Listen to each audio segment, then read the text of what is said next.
우리 다 같이 한 마음으로 스가랴서 5장 1절 말씀 같이 합독해 보도록 하겠습니다.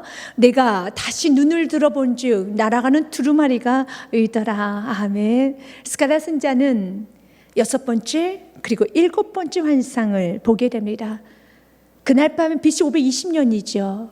약 11월경에 스가랴 선지자는 8가지 환상을 보게 됩니다. 그날 밤에 8가지 환상을 모두 다 보게 됩니다. 오늘 본문의 말씀 스가랴서 5장의 말씀은 6번째, 7번째 환상에 관한 말씀입니다. 6번째 환상의 말씀과 7번째 환상의 말씀은 동일한 내용입니다. 하나님의 심판의 메시지를, 저주의 메시지를 선포하고 있습니다. 하나님께서는 오늘 우리들에게 말합니다. 하나님 말씀을 살지 아니하면 나는 심판할 것이다. 나는 저주할 것이다 라고 말하고 있습니다. 하나님 항상 우리를 향해서 축복만 하십니다. 하나님은 항상 우리를 향해서 여러분 활짝 펴서 우리를 너무너무 귀하게 여기십니다. 그러나 죄가 있으면, 우리가 죄 문제를 해결하지 아니하면 하나님 우리를 축복해 줄 수가 없습니다. 그래서 이 땅에 오신 예수님께서 바로 그 죄의 문제를 해결해 위해서 이 땅에 오셨을 믿으시길 바라겠습니다. 사랑하님, 축복받고 싶습니까? 회복받고 싶습니까? 다시 한번 여러분 삶에 온전한 치유의 역사 일어나기 원합니까? 죄 문제를 해결해야 되는 겁니다. 죄 문제가 해결되지 아니하면 내 안에 있는 교만의 문제, 내 안에 욕심, 내 안에 불신앙, 내 안에 아직까지 흔들리고 있는 좌충우돌하는 그 믿음 없음을 여러분들이 완전하게 버리지 아니하면은 여러분 축복을 주님으로부터 받을 수가 없어요. 그래서 2가지 마음을 품은 자들아, 너희는 기도응답 받기를 생각지도 말아라. 사랑하는 여러분, 여러분의 마음이 온전해져야 되는 겁니다. 여러분의 마음이 온전하게 오직 예수의 신앙으로, 주님 나는 오직 예수밖에 없습니다. 다른 길은 없습니다. 예수만이 길이십니다. 예수만이 진리십니다. 예수만이 생명이십니다. 그래서 이사야서 59장 1절과 2절 말씀에 보면 이렇게 말합니다. 여호와의 손이 짧아 구원하지 못하심도 아닙니다. 귀가 눈에 듣지 못하심도 아니라 2절 말씀에 분명하게 이렇게 기록되어 있습니다. 오직 너희 죄악이 너희와 너희 하나님 사이를 갈라놓았고 너희 죄가 그 얼굴을 가려서 너에게 듣지 않으시게 합니다. 죄가 하나님과 우리 사이를 갈라뜨렸습니다. 그래서 우리 하나님께서는 오늘 이 죄 문제가 해결되기 원합니다. 죄가 있으면 난 너희들을 저주할 수밖에 없단다. 난 너희들에게 심판할 수밖에 없단다. 그러나 죄 문제를 해결하며, 그래서 오늘도 말씀에 비추어서 하나님 내 안에 하나님의 이름을 망령되이 일컫는 일이 있진 않은가? 하나님 내 안에 도둑질하는 마음이 있진 않은가? 내 안에 물질을 탐하는 마음, 언제나 하나님 은혜가 먼저이고 하나님 내게 주신 그 구원의 감격이 먼저인데 세상에 취해서 살고 있지는 않은가? 오늘 이 부분을 회개하기를 원하고 계십니다. 하나님은 쓰지 못할 그릇은 없어요. 그런데 그릇이 참 다양합니다. 하나님께서 귀하게 쓰시는 금그릇도 있어요. 은그릇도 있습니다. 그 정말 질그릇도 있어요. 여러분 가정은 좀 어떻습니까? 가정 안에는 여러분 고급진 그릇도 있지만 우리가 막 쓰는 그릇도 있지 않습니까? 맞아요. 하나님 우리에게 각자 달란트를, 어떤 사람에게 5달란트를, 어떤 사람 2달란트를, 어떤 사람 1달란트 주셨습니다. 그러나 그 모든 달란트는 이 세상 사람한테 충분하고 하나님께 영광 올려드리기 충분합니다. 그러나 쓰지 못할 그릇이 있어요. 디모데후서 2장 20절 말씀에 보면 큰 집에는 금그릇과 은그릇뿐만 아니라 나무그릇, 질그릇도 있어. 귀하게 쓰는 것도 있고 천하게 쓰는 것도 있나니 21절 말씀에 그러므로 누구든지 이런 것에서 자기를 깨끗하게 하며 귀히 쓰는 그릇이 되어 거룩하고 주인의 쓰심에 합당하며 모든 선한 일에 준비함이 됩니다. 아멘. 사랑하는 여러분, 금그릇이어도 더러움을 쓸 수가 없어요. 그가 재능이 많고 그가 참으로 은혜도 많이 받았으며 너무 귀하게 하나님 주신 은사, 달란트가 많다 할지라도 회개하지 않으면 쓸 수가 없어요.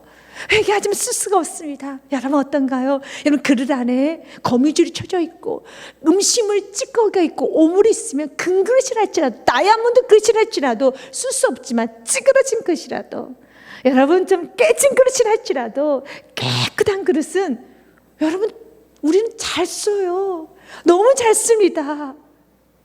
하나님은 우리를 쓰고 싶어 합니다. 그래서 지금 오늘도 우리에게 말하는 겁니다. 회개하여라. 세상 것을 버려라. 오직 요 하나님만을 섬겨라. 오직 세상의 정욕을 버리고 두 가지만 품지 말고 불신앙을 버리고 철저히 하나님만 믿고 나가기를 원하고 있습니다. 그러면서 오늘 본문 말씀 스가랴서 말씀을 통하여서 주님께서 오늘 우리에게 말합니다.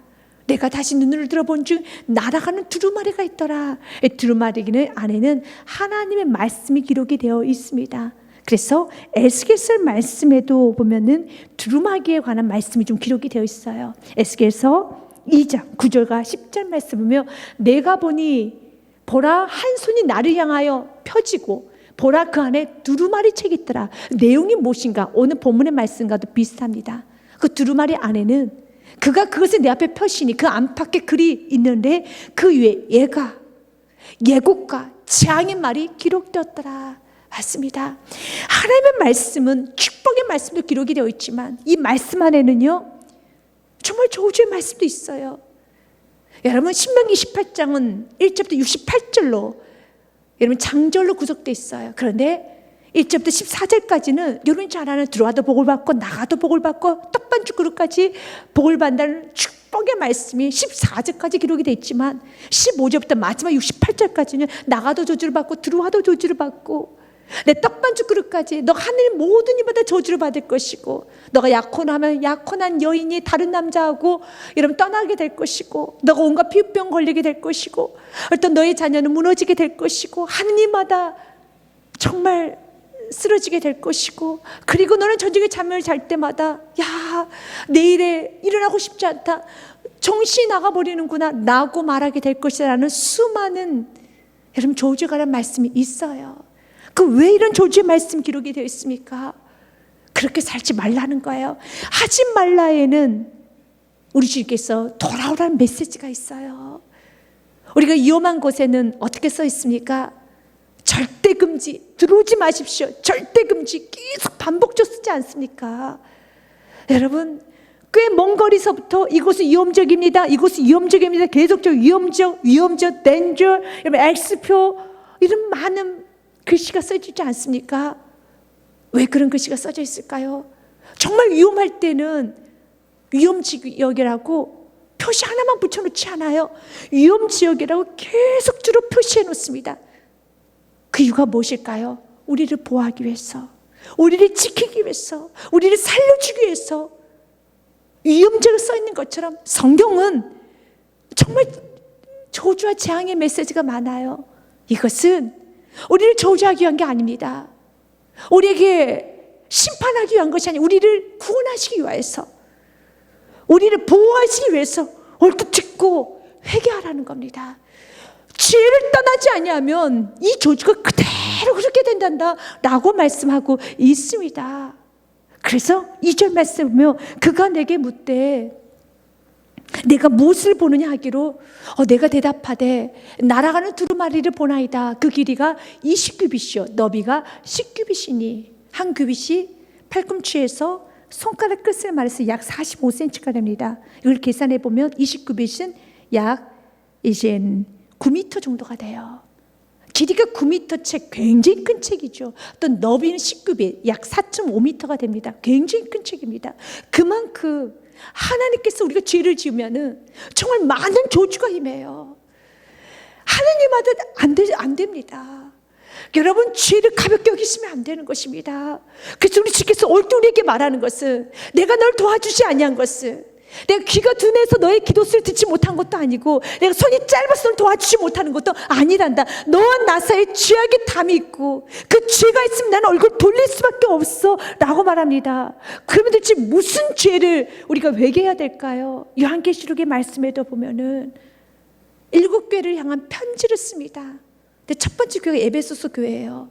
에베소 교회에게도 우리 예수님께서는 회개의 메시지를 선포합니다. 너가 과거는 참 열심히 했었지. 정말 인내했었고 오래 참았고 그리고 모든 악한 이단들과 맞서 싸우면서 교회를 지켰지. 뜨거웠었지. 그러나 지금 너의 상태는 어떠느냐 라고 말하는 겁니다. 그러나 너를 책망할 것이 있나니 너의 처음 사랑을 버렸느니라. 첫사랑 first love 첫사랑을 버렸느니라. 여러분 과거 교회를 위해서 충성하셨습니까? 봉사하셨습니까? 정말 예배 시간마다 뜨거워서 감격하며 춤추면서 맨 앞자리에서 여러분 예배를 드렸고 아멘 아멘 하였으며 주 앞에 충성했고 정말 주임으로서 이 한 목숨 나에게 조금 더 시간을 달라고 더 많이 충성하게 해놓으라고 했던 시간이 있었습니다. 그런데 만약 지금 여러분들이 좀 예배가 식어지고 첫사랑이죠. 그 뜨거운 사랑을 버렸다면 주님 말합니다. 회개하여라. 그렇지 않으면 난 널 도와줄 수 없어. 그래서 요한계시록 2장 4절 말씀에 내가 너를 책망할 것이나니 너는 처음 사랑을 버렸느니라. 5절 말씀에도 그러므로 어디서 떨어졌는지 도대체 어디서 어둠을 접했는지, 무엇 때문에 너의 마음이 상했는지, 무엇 때문에 너의 마음이 갈라졌는지, 무엇 때문에 욕심이 들어왔는지, 이기심이 들어왔는지를 어디서 떨어졌는지를 생각하고 회개하여 처음 행위를 가지라. 만일 그리하지 아니하면, 회개하지 아니하면 내가 내게 가서 내 촛대를 그 자리에서 옮기리라. 사랑하는 여러분, 여러분의 어제 신앙도 중요하지만 오늘 여러분들 안에 성령 충만을 유지하십시오. 오늘 이 말씀을 듣고 뜨거움을 받으시고 내가 어디서 지금 이 은혜를 떨쳐버렸는지 생각하십시오. 그래서 히브리서 말씀에 보면은 이런 말씀이 있습니다. 히브리서 말씀 2장 1절 말씀에 그러므로 우리는 들은 것에 더 유념함으로 우리가 흘러 떠내려가지 않도록 함이 마땅하니라. 받은 은혜가 흘러가지 않도록 지키셔야 돼요. 그러니까 예배 감격하셨습니까? 영의 귀가 띄었습니까? 영의 눈이 열렸습니까? 예배자가 되셨습니까? 오직 예수의 신앙 살기를 결단하셨습니까? 이건 아버지께 주신 은혜입니다. 그 은혜, 우리가 들은 것에서 유념함으로 흘러 떠내려가지 않도록 함이 마땅하니라. 3절 말씀에도 우리가 이같이 큰 구원을 등한히 여기면, 가볍게 여기면 어찌 그 봉을 피하리요. 이 구원은 처음에 주로 말씀하신 바요 들은 자들이 우리에게 확증한 바니라. 아멘. 우리가 들었던 그 말씀, 그 감격하면서 어찌할 줄 모르며 들었던 그 말씀 다시 회복하십시오. 그래서 지금 우리에게 말하는 겁니다. 새 노래로 여호와를 찬양하여라. 우리의 어제 불렀던, 한 주 전에, 한 달 전에 불렀던 찬양이 오늘 새 노래가 되셔야 되는 겁니다. 오늘 이 말씀이 감격이 돼야 되는 겁니다. 오늘 이 예배가 감격이 돼야 돼서 하나님 나를 써주시옵소서 라고 고백하셔야 되는 것입니다. 사대교회를 향해서도 우리 예수님은 회개하라 말씀합니다. 너의 교회 이름이 살았다 하는데 너희 교회는 죽었어. 넌 지금 살아있고 지금 너는 그리스도인이라 하는데 너는 영적으로 죽은 그리스도인이야 라고 말합니다. 너는 일깨어 그 남은 바 죽게 된 것을 굳건하게 하라.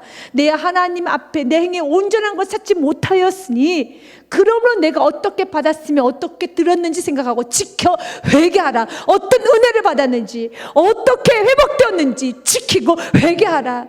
은혜 받는 것도 중요합니다. 그러나 그 은혜 받은 것을 지키는 게 참 중요해요. 그래서 우리 지금 오늘도 우리에게 말하는 건 충성입니다. 만일 일깨지 아니하면 내가 도둑같이 이르리니 어느 때에 내가 이르는지 내가 알지 못하리라. 도둑은 여러분 죽이고 파괴시키고 우리 걸 빼앗는 거죠. 빼앗기지 못하도록 내가 받은 그 은혜 겸손하게 빼앗기지 못하도록, 그 순수에 빼앗기지 못하도록 겸손의 자리를 지키십시오. 은혜의 자리를 지키시기 바라겠습니다. 마지막 또한 라오디게 교회도 7번째 교회죠. 그 교회도 동일하게 회개를 선포케 합니다. 회개하여라. 너희 시기 미지근하구나. 내가 내 행위를 아노니 내가 차지도 아니하고 뜨겁지도 아니하도다. 내가 차든지 뜨겁든지 하기를 원하노라. 내가 이같이 미지근하여 뜨겁지도 아니하고 차지도 아니하니 내 입에서 너를 토하여 버리라. 미지근한 신앙 하나님 싫어합니다. 지금 우리가 온라인 예배로 이렇게 드려지고 있습니다. 우리가 스스로 이 예배를 여러분들이 뜨겁게 드리지 않으면 미지근해질 수밖에 없는 환경입니다. 사랑하는 여러분, 이제 여러분의 신앙을 여러분 스스로 지키실 수 있어야 되는 겁니다.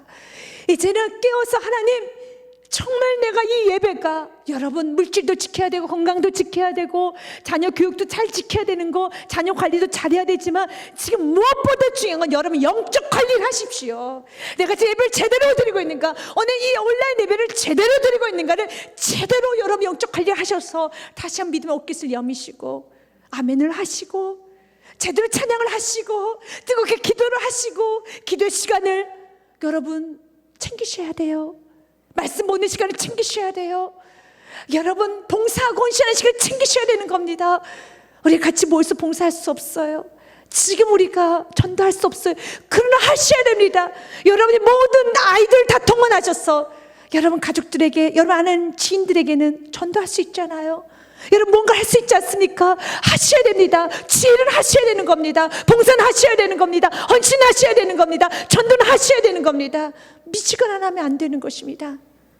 그래서 주님께서는 우리에게 말합니다. 19절과 20절 말씀에 무릇 내가 사랑하는 자를 책망하여 징계하노니 그러므로 내가 열심을 내라 회개하라. 아멘. 열심히 회개하십시오. 그 왜 우리 주님께서 우리에게 회개를 요구하는 이유가 뭘까요?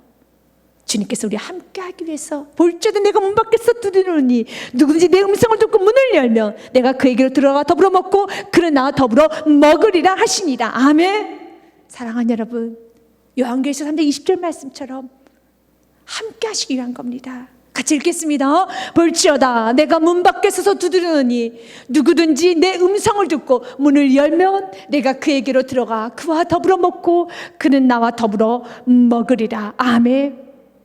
함께죠. 우리 지금 우리 함께 하고 싶어서, 우리 지금 우리가 같이 동행하고 싶어서 오늘도 말합니다. 회개하여라.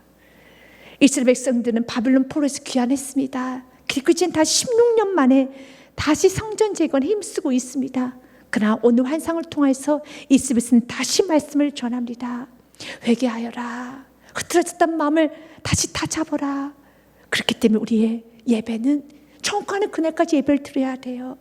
내 신앙이 무뎌지지 않도록, 내가 깨어있을 수 있도록, 내 신앙이 미지근해지지 않냐고 처음 사랑이 놓쳐지지 않도록 언제나 깨어서 예배할 수 있고 말씀 들을 수 있어야 되겠습니다.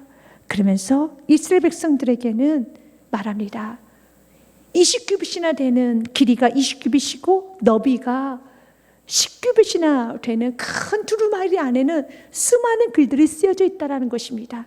3절 말씀에 보면 그가 내게 이르되 이는 온 땅에 내리는 저주라.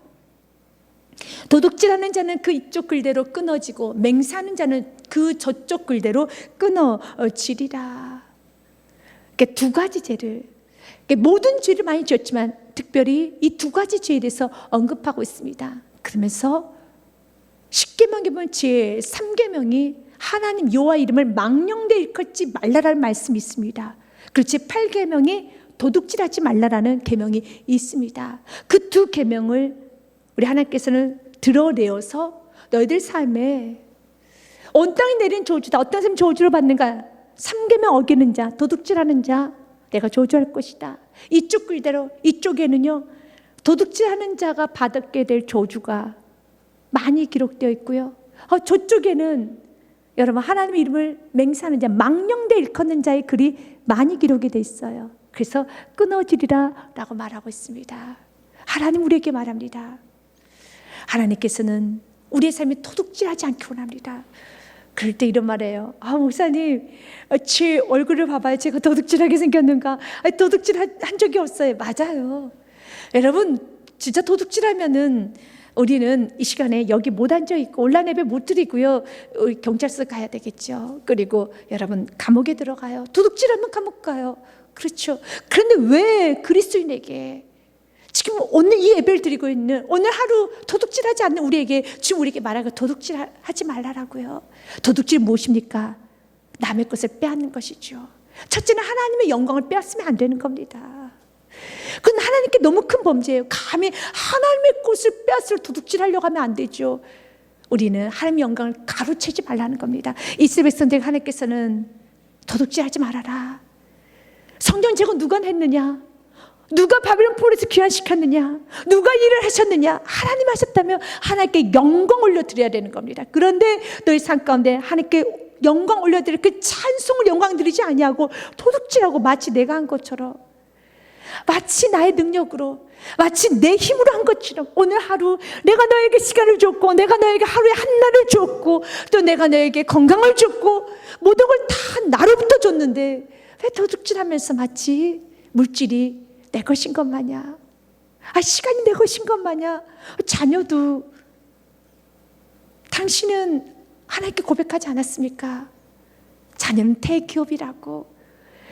하나님께 주신 기업인데 그 사업장도 하나님께서 허락하신 사업장이라고, 가정도 인생도 하나님께서 주신 것이라고 하셨는데 지금 너의 행태를 보면은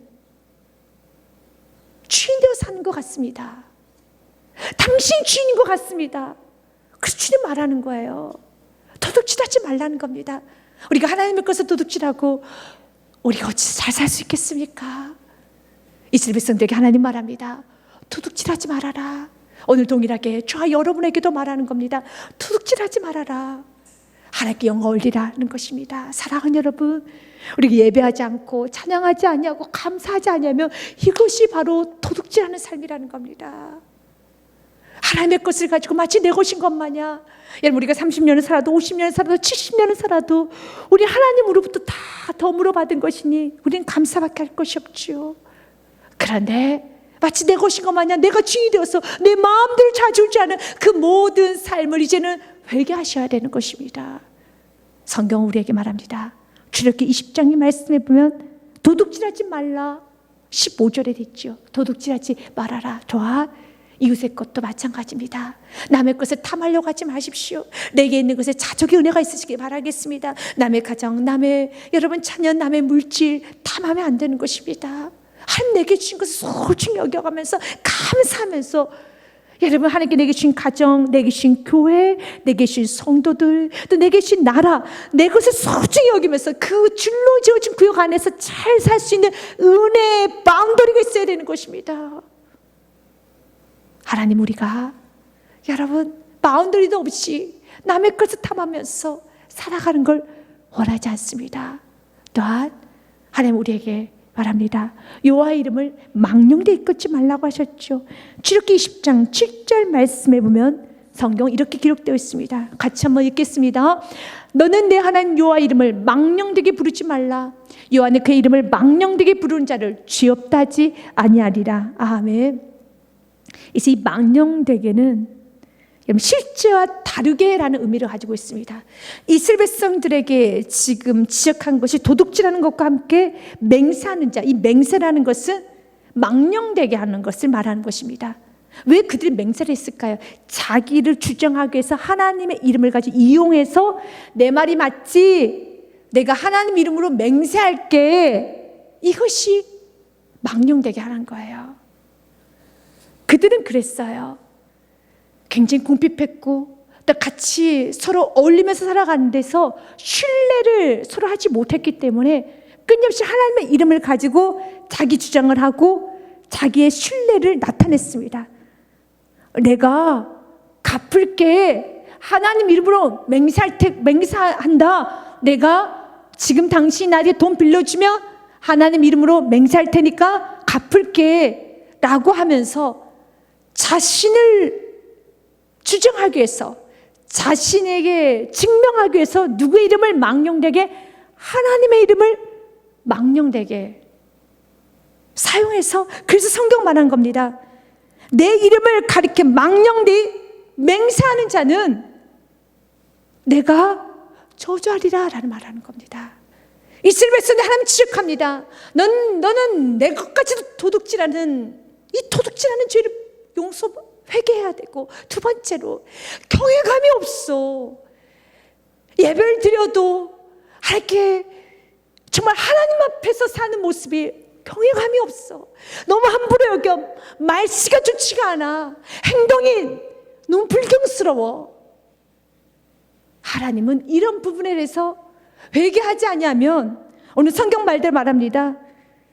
이쪽에 있는 글대로 저주할 것이고 저쪽에 있는 글대로 저주할 것이란다. 그러니 하나님의 영광을 가르쳤던 시간을 회개하고 하나님의 이름을 망령되이 일컬으면서 맹세하고 하나님을 가볍게 여기고 신앙생활 자체에 경외감이 없이 정말 가볍게 하고 있는 그 모든 삶을 회개하기를 원하고 있습니다. 오늘 이 시간 예배를 드리는 저와 여러분이 오늘 이 부분을 회개하기 원합니다. 하나님, 내가 하나님의 영광을 가르쳤습니다. 또 내가 정말 하나님 앞에 망령되이 살았습니다. 경외감이 없었습니다. 내가 진짜 하나님 믿고 있는 자녀라며 하나님이 예배를 보고 계신다라면, 하나님의 삶을 보고 있다라면 하나님 앞에 어찌 그런 죄를 범할 수 있겠습니까? 하나님 용서하여 주옵소서. 회개하기 원합니다. 회개하셔야 되는 것입니다. 주님께서는 회개하지 아니하면 오늘 말씀 그대로 저주하시겠다고 말하는데요, 4절 말씀에 보면 만군의 여호와께서 이르시되 내가 이것을 보냈나니 도둑의 집에도 들어가며 내 이름을 가리켜 망령되이 맹세하는 자의 집에도 들어가서 그의 집에 머무르며 그 집을 나무와 돌과 아울러 살리라 하셨느니라 하니라. 완전히 사르치겠다는 겁니다. 어떤 집에 들어가서요? 도둑질하는 자의 집.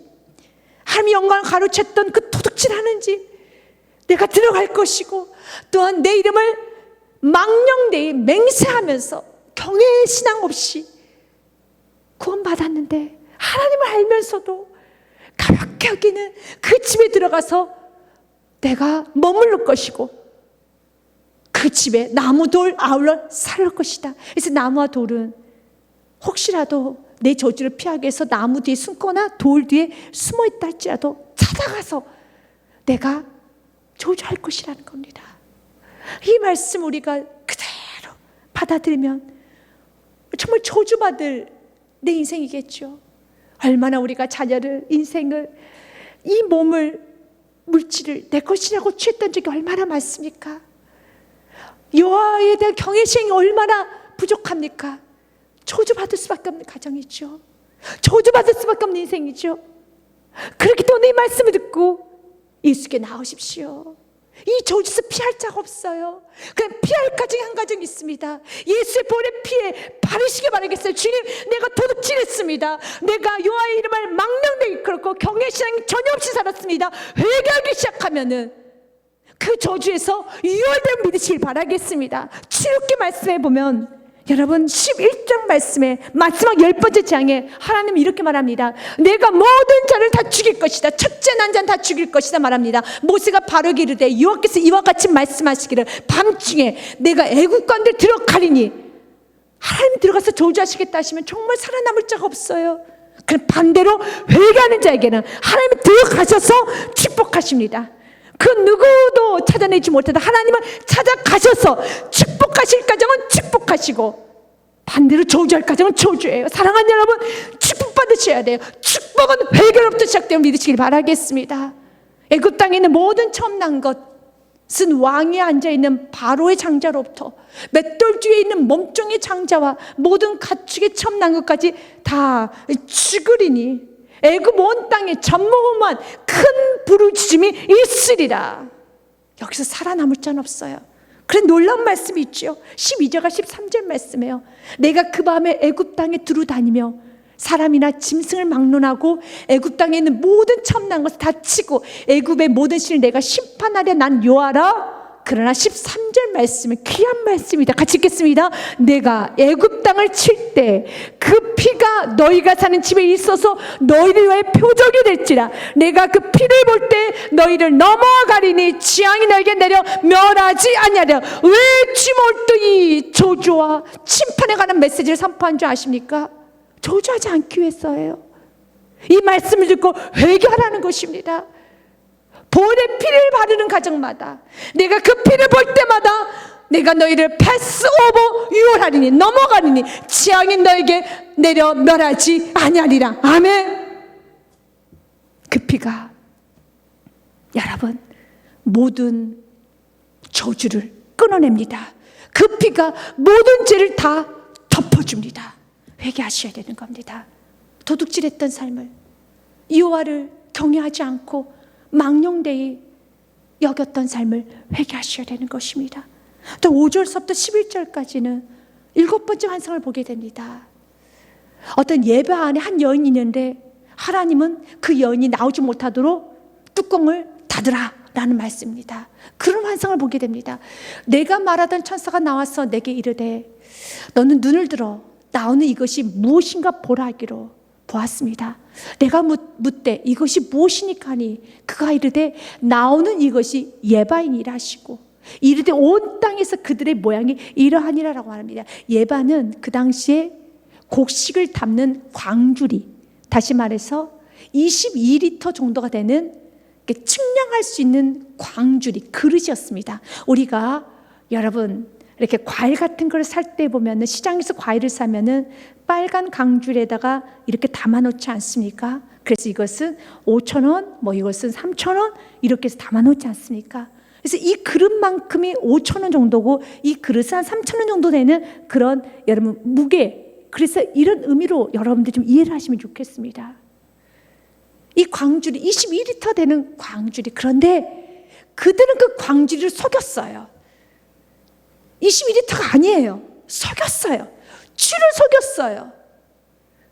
그들은 그 광주리가 22리터가 아니에요. 속였어요. 물질을 탐했다는 겁니다. 거짓생했다는 겁니다. 잠깐 기준이 있어요. 이건 22리터야. 그럼 22리터 기준이 있어야 되는 건데 속였어요. 그럼 지금 이건 우리에게 무슨 말 할까요? 이 세상에 보니 다 광주리, 거짓된 광주리 같다. 기준이 없이 살아가. 사랑하는 여러분, 기준이 있어야 되는 겁니다. 여러분, 슬금슬금 죄 짓지 말라는 것입니다. 우리 기준이 무엇일까요? 도덕의 기준일까요? 사회법의 기준일까요? 아닙니다. 우리 도덕 위에, 사회법 위에 있는 하나님의 말씀의 기준이 되어서 누가 보든 보지 않다. 아니, 우리 마음속에서라도 음란을 품어서는 안 되고, 도둑질해서는 안 되고, 여러분 탐욕해서는 안 되고, 우리 안에 불신앙을 가져서는 안 되는 것입니다. 이것이 우리 안에 있는 기준입니다. 무엇이 기준입니까? 말씀이 기준이죠. 이스라엘 백성들, 세상의 사람들과 달라야 되는 겁니다. 너희들 안에 말씀의 기준이 흐려졌구나. 그리고 오직 돈 때문에, 물질 때문에 물질을 더 벌기 위해서 말씀의 기준을 버린 이스라엘 백성을 향해서 오늘 성경 말합니다. 저주할 것이라는 말합니다. 우리가 조금 물질을 더 벌기 위해서, 내 육신의 편안함을 위해서, 사랑하는 여러분, 말씀의 기준을 흐트리면 안 되는 겁니다. 그 말씀의 기준에 우리가 엎드려서 못 사셨습니까? 그렇기 때문에 우리 주 앞에 더 엎드려서 능력을 구하셔야 돼요. 말씀의 기준을 흐트는 것이 아니라 능력을 구하시고, 살지 못했다면 애통하면서 주님 앞에 회개를 하시고, 주님, 내가 이 모든 상황을 이길 수 있는 담대한 믿음을 주시옵소서, 능력을 주시옵소서, 믿음을 주시옵소서, 이기고도 남을 만한 큰 믿음과 권세, 영적 권세를 주시옵소서. 타협하지 마시라는 겁니다. 그래서 7절과 8절 말씀해요. 이 예박 가운데 한 여인이 앉았느니라. 그때 둥근 납 한 조각이 들리더라. 그래서 이 여인 나오지 못하도록 눌러버리라는 것입니다. 그가 이르되 이는 악이라. 성경 말합니다. 이 여인을 향해서, 이 예바 속에 앉아있는 그 여인, 기준 없이 살아가는 그 여인, 분명한 광주리에는 광주리에 리터가 있어요. 근데 그 리터를 속여가며 살아가는 그 속에 있는, 들어 앉아있는 여인을 향해 성경 한마디로 말합니다.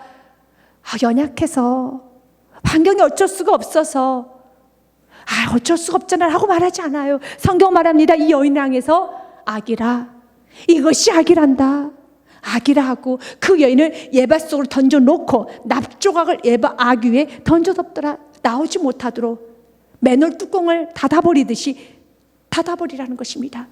왜 닫았을까요? 두 가지 정도로 해석할 수 있어요. 첫 번째로, 이 여인이 나가서 여러분 기준 없이 살아가는 이 삶을 전파하고 다니지 못하도록, 오염시키지 않도록, 하나님께서는 우리가 기준 없이 살아갈 때 하나님은 우리 손발을 다 끊어냅니다. 다른 사람도 그렇게 살지 마, 그렇게 살도 유혹하고 다니는 거 하나님은 보지 못하십니다. 하나님은 우리가 건강한 선한 영향력 끼치고 합니다. 나도 기준 없이 살고 다른 사람도 같이 기준 없이 살아가도록 전파하고 다니면 하나님께서는 맨홀, 마치 납조각처럼 맨홀의 뚜껑을 닫아버리는 것처럼 닫아버립니다. 여러분의 가정에, 여러분 인생이 형통하게 원한다면, 열린문의 역사를 경험하게 원한다면 기준 있이 사십시오. 말씀의 기준을 가지고 사십시오. 그러면 하나님은 열어주십니다. 지금 여러분이 부족하지 말씀 기준대로 살아갑니까? 기대하십시오. 하나님은 열어주실 것입니다. 하나님께서는 여러분의 이름을 창대케 하실 것입니다. 그러나 내 기준 없이 살아도 내 삶이 열린 것 같습니까? 아닙니다. 하나님의 말씀 그렇게 기록되지 않습니다. 내가 그 여인을 에바서 던져놓고 에바 아기 위에 던져 덮으라, 납작을 던져 덮으라, 닫아버리라는 것입니다. 그리고 두 번째로, 이 여인을 닫아서 무엇하느냐? 심판을 심하시겠다는 겁니다. 9절 말씀에 보면 내가 또 눈을 들어본 즉 두 여인이 나오는데 두 여인은 하나님의 천사를 말합니다. 하게 날개 같은 날개가 있고 그 날개에 바람이 있더라. 그래서 그들이 그 예발을 천지 사이에 들었기로 그 두 천사가 그 예발을 듭니다. 그 예발 속에 누가 있습니까? 악을 저지른 기준을 살아가던 그 여인이 그 속에 있지요. 그리고 맨홀 뚜껑을 닫았죠. 납작을 닫았죠. 그 예발을 들고 어디로 옮겨두냐? 10절 말씀에 보니 내가 내게 말한 천사에게 묻되 그들이 예발을 어디로 옮겨가나이까 하니 11절 말씀 같이 읽습니다. 그가 내게 이르되 그들이 신할 땅으로 가서 그것을 위하여 집을 지으려 함이니라. 준공되면 그것이 제 초소에 머물게 되리라 하더라. 신할 땅으로 옮긴다는 겁니다. 신할 땅은 바벨론을 말합니다. 여러분 악을 저지른 기준 없이 살아가는 그 여인이 있는 그 예배를 들어서 신할 땅으로 옮겨놓습니다. 그런데 그 신할 땅은 그것을 위하여 그 악인을 위하여 지으려 함이니라. 준공되면 그것이 제 초소에 머물게 되리라. 그 악인이 머물 곳은 신할 땅 바벨론입니다. 이건 뭘 말할까요? 마지막 심판 때는요 천국도 준비되어 있지만 제대로 지옥도 준비되어 있어요. 그래서 요한계시록 말씀에 보면 18장 2절 말씀에 보면 힘찬 음성을 외치르되 무너졌도다 무너졌도다 큰 성 바벨론이여 귀신의 초소와 각종 더러운 영이 모이는 곳과 각종 더럽고 가증한 새들이 모이는 곳이 되었도다. 맞아요. 그 신할 땅 그 바벨론은 바로 이렇게 악인들의 처소가 되는 겁니다. 그래서 우리에게 말하는 겁니다. 4절과 5절 말씀이에요. 또 내가 들으니 하늘로부터 다른 음성이 나서 이르되 내 백성아, 저와 여러분에게 하는 말입니다. 거기서 나와 그 죄에 참여하지 말고 기준 없이 살아간 사람들에게 참여하지 말고 기준 없이 살아간 사람들과 어울리지 말고 악인의 길을 쫓지 말고 오만한 자리에 서지도 말고 악인과 같이 다니지도 말고 복 있는 사람답게 기준시 살아가시기 바라겠습니다. 거기서 나오시기 바라겠습니다. 기준시 살아가는 사람들과 어울리지 마세요. 악인들과 어울리지 마십시오. 복 있는 사람이 되십시오. 거기서 나와 그의 죄에 참여하지 말고 그가 받을 재앙들 받지 말라. 악인은 주님께서 들어서 신할 땅으로 옮기시겠다고 합니다. 우리는 신할 땅으로 가야 될 인물들이 아니에요. 우리는 이 악인들과 어울려야 되는 것이 아니라 복 있는 사람입니다. 복 있는 사람은 말씀에 기준이 있는 사람인 것입니다.